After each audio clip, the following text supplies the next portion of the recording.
बड़ी खबर तमाम दर्शकों तक पहुंचा दे जो कि फतेहाबाद से सामने आ रही है। ई ट्रेडिंग को लेकर यहां पर हड़ताल जारी है और ई ट्रेडिंग का विरोध यहां पर व्यापारी कर रहे हैं। अनाज मंडी में ये व्यापारी विरोध कर रहे हैं और सरकार से ई ट्रेडिंग वापस लेने की मांग इन व्यापारियों की ओर से की जा रही है। डिप्टी सीएम दुष्यंत चौटाला के खिलाफ ये नारेबाजी कर रहे हैं और मांगे न माने जाने तक कहा है कि ये गेहूं की खरीद नहीं करेंगे। तो देखिए, हरियाणा में फिलहाल 15 अप्रैल से सरसों की फसल की खरीद शुरू हो चुकी है और 20 अप्रैल से गेहूं की फसल की खरीद शुरू हो चुकी है। इसको लेकर व्यापारी लगातार विरोध करते हुए नजर आ रहे हैं। कल भी प्रदेश के कई जिलों से खबरें आई थी जहां पर व्यापारी और आड़ती पीपे बजाकर सरकार के खिलाफ विरोध प्रदर्शन करते हुए नजर आए थे, सरकार के खिलाफ नारेबाजी करते हुए नजर आए थे। लेकिन यहां पर आप देखिए, जो आड़ती, जो व्यापारी विरोध कर रहे हैं वो दुष्यंत चौटाला के खिलाफ विरोध कर रहे हैं, यानी कि उनकी जो नाराजगी है वो कहीं ना कहीं सरकार के विपरीत आकर दुष्यंत चौटाला पर टिकती। आप देखिए कि ये लोगों का ये भी कहना है कि उन्होंने वोट दिया दुष्यंत चौटाला के कि वो उनकी आवाज उठाएंगे, किसानों का जिक्र करेंगे, आड़तियों का जिक्र करेंगे, क्योंकि लगातार वो विधानसभा चुनाव के दौरान कहते रहे हैं कि वो प्रदेश में बदलाव लेकर आएंगे, बदलाव की स्थिति देखने को मिलेगी।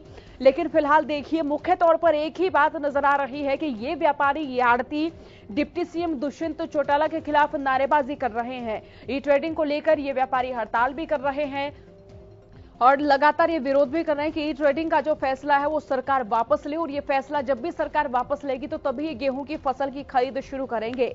इनका कहना है कि मांगे न माने जाने तक गेहूं की खरीद नहीं करेंगे। और देखिए, तस्वीरों के जरिए भी हम आपको दिखा रहे हैं जहां व्यापारी ई ट्रेडिंग का विरोध कर रहे हैं और देखिए किस तरह से अनाज मंडी में ये विरोध कर रहे हैं। और हालांकि ये कोई पहली खबर नहीं है, प्रदेश भर से ऐसी खबर कई जिलों से सामने आई है। और अगर देखा जाए तो गेहूं की फसल की खरीद जब से शुरू हुई है तब से ये व्यापारी, ये आड़ती अपना विरोध प्रदर्शन करते आए हैं, अपना विरोध जाहिर करते नजर आए हैं। बात करें अभय चौटाला की तो वो भी व्यापारियों के बीच जाकर, मंडी में जाकर लोगों को कल संबोधित करते हुए नजर आए।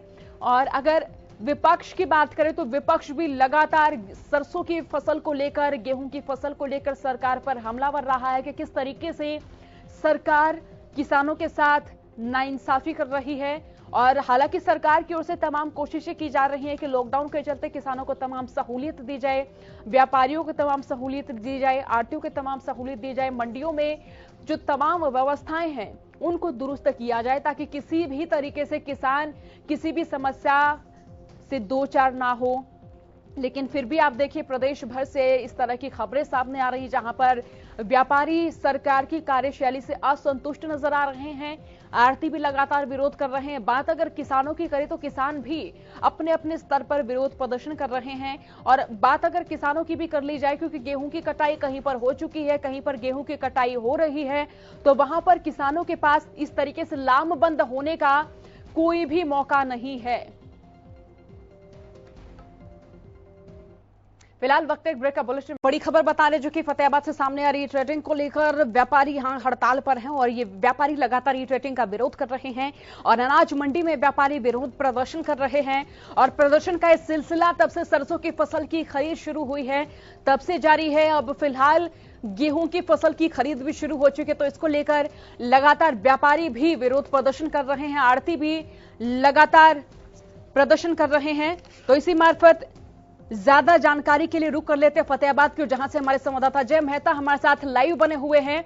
अजय, जरा आप बताएं कि यहां पर ई ट्रेडिंग को लेकर व्यापारी हड़ताल कर रहे हैं, क्या इनकी मांगे हैं और किस तरह से ये अपना विरोध जाहिर कर रहे हैं? अजय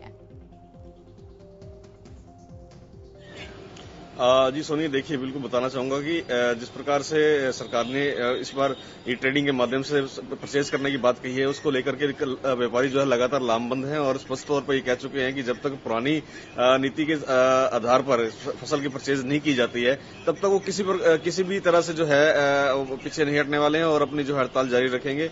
और स्पष्ट रूप से एक जो सांकेतिक जो है, उन्होंने कल भी यहाँ पर सरकार के खिलाफ नारेबाजी की थी, मुख्यमंत्री दुष्यंत चौटाला के खिलाफ नारेबाजी की थी और कहा था कि सरकार अपने वादे से पीछे हट रही है और व्यापारियों को और किसानों को तंग करने पर तुली हुई है। जी सोनिया। अजय, यहाँ पर व्यापारी ट्रेडिंग का विरोध तो कर रहे हैं, लेकिन ये विरोध कई सालों से जारी है और फिलहाल एक चीज देखने को मिल रही है कि सरकार के जो मुखिया हैं वो मनोहर लाल है, लेकिन व्यापारी वर्ग, किसान वर्ग लगातार विरोध प्रदर्शन कर रहा है दुष्यंत चौटाला के खिलाफ। तो ये कारण क्या माना जाए?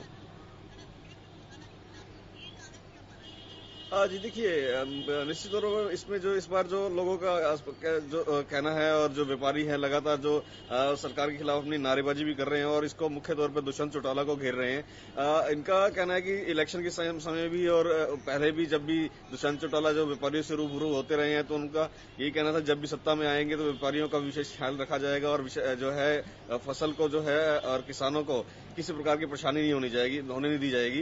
अब जो है दुष्यंत चौटाला सत्ता में भी हैं, लेकिन फिर भी जो है व्यापारियों की और किसानों की जो है सुध नहीं ले रहे हैं। अजय, व्यापारियों की ओर से कहा गया है कि जब तक इनकी मांगे नहीं मानी जाएंगी, गेहूं की जो खरीद है शुरू नहीं करेंगे। तो यहाँ पर क्या गेहूं की खरीद इनके विरोध से पहले शुरू हो चुकी थी? अगर शुरू हो चुकी तो क्या कुछ तस्वीर यहाँ देखने को मिली? किस तरह से ये असंतुष्ट नजर आए और क्या खामियां रही जिनके चलते विरोध कर रही हैं? जी देखिए, जो फसल की परचेज की बात करते हैं तो यहाँ पर व्यापारियों ने तो मुख्य तौर पर ये कह दिया है कि हम लोग जो है सरकार का किसी प्रकार से परचेज में सहयोग नहीं करने वाले हैं और सरकार की तरफ से भी ये ताकीद की गई एजेंसीज को जो है डायरेक्ट परचेज करने की। लेकिन ना तो ये इस मामले में किसान खुश हैं और ना ही व्यापारी इस मामले को लेकर के खुश हैं, क्योंकि किसानों का स्पष्ट कहना है कि व्यापारियों के साथ उनका जो एक ताना बाना बना हुआ है वो इस माध्यम से टूटता है। वही कि व्यापारी भी जो है एक सीधे तौर पर सरकार को कह चुके हैं कि जो लंबे समय से जो सरकार और माफ कीजिएगा व्यापारी और किसानों के बीच में जो तारतम्य बना हुआ था, जो तालमेल था, वो इस पूरी योजना के साथ समाप्त होता है और उनकी जो आपसी भाईचारा है वो भी कहीं ना कहीं बिगड़ने वाला होगा। ये इन चीजों को लेकर के लगातार जो है व्यापारी और किसान सरकार से मुखातिब हुए होते रहे हैं, अपनी बात भी रखते रहे हैं, लेकिन बात वहीं के वहीं है और नीति जो है लागू की जा रही है। इसको लेकर के जो दोनों पक्षों में रोष देखने को मिल रहा है। जी। और अगर मंडी की तमाम व्यवस्थाओं का जिक्र करें, यहाँ के फसल खरीद केंद्रों का जिक्र करें, तो वहां पर क्या तमाम व्यवस्थाएं, तमाम सुविधाएं आड़तियों को, किसानों को उपलब्ध हो रही हैं? अजय जी, व्यवस्थाओं की अगर बात करते हैं तो व्यवस्थाएं तो फिलहाल जो है अभी, क्योंकि बड़े पैमाने पर या यूं कहें कि फसल अभी आनी शुरू भी नहीं हुई है। किसानों व्यापारियों का जो मैसेज था किसानों तक पहुंचा हुआ है कि वो फसल जब तक नहीं खरीदने वाले, जब तक सरकार जो है उनकी बातों को नहीं मानती है। तो कहीं ना कहीं अगर व्यवस्थाएं तो देखने को तब मिलेंगी जब व्यापारी और किसान फसल को लेकर के संजीदा होंगे और फसल खरीद होगी, मंडी के अंदर फसल आएगी कि व्यवस्थाएं क्या रहती हैं। हालांकि जिस प्रकार से अभी बताया जा रहा है कि आने वाले 2 दिन के अंदर मौसम बदलने वाला है, तो इसको लेकर के भी जो अभी जो व्यवस्थाएं हैं वो अनुकूल नजर नहीं आ रही हैं। जी। अजय, देखिए, सरसों की फसल की खरीद 15 अप्रैल से शुरू हो चुकी है। गेहूं की फसल का जो वक्त है वो 20 अप्रैल निर्धारित किया गया। तो इन 5 दिनों के अंदर क्या इस तरह का विरोध प्रदर्शन यहाँ पर देखा गया, इस तरह का रोष देखा गया, इस तरह की असंतुष्टि देखी गई?